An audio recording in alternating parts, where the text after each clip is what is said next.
7 or 8 weeks ago, Mom got really sick. We had COVID back in November. All of us came through that fine. But she got really sick, and Carly and I took her to Med One place there, and they pumped some fluids into her arm and built her back up a little bit. She was very dehydrated, and we thought maybe that was the answer. But on Sunday, Mike took her to the emergency room, and they did the x-rays and CT and MRI, and found that she had a brain tumor.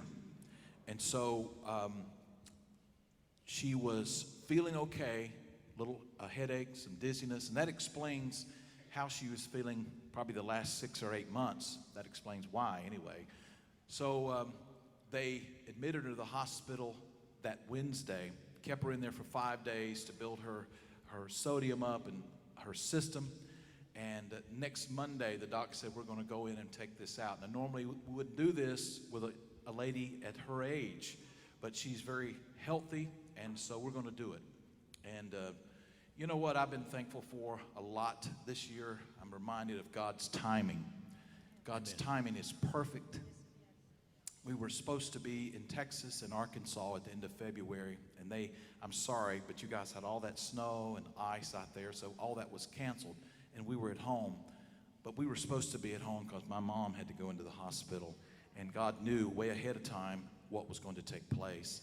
And so he did the procedure, and we thought that we didn't know exactly how that was going to happen, but he went through her sinuses, into her nasal, through her sinuses, around the side of her brain, back into the frontal lobe of the brain, and got 2/3 of that tumor out of there, sent that off. And after the surgery, the doctor came out to my brother and said, you know, we got in there, and that tumor was dried up and was dead.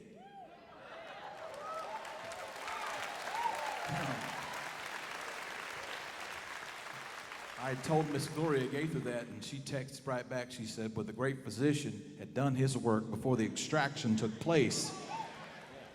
They sent that off. It came back benign. So we're blessed 2 or 3 times in this situation. Amen. So Mom is at home tonight, recuperating, resting, doing very, very well. I want to say thanks to all the prayers, especially our good buddy over in Asheville, North Carolina. He called, had the whole prayer group at the church on that Monday when they were doing the procedure, waiting on a text to know what had happened. And of course, they were shouting in the hills over there. They were shouting in the hospital.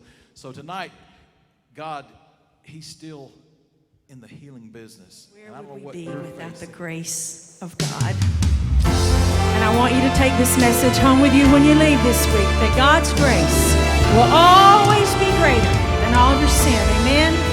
Amen. In holy pages, this truth can be found, a promise to stand on when darkness abounds. Oh, right never loses and wrong never wins, but God's grace will always be greater than sin. Grace will always be greater than sin. Calvary has proven it time and again. Whatever you've done, wherever you've been, God's grace will always be greater than sin.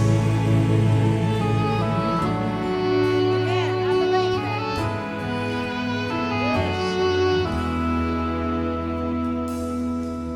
Broken and bruised from the choices that you've made, Sin has a price, and so often you've paid.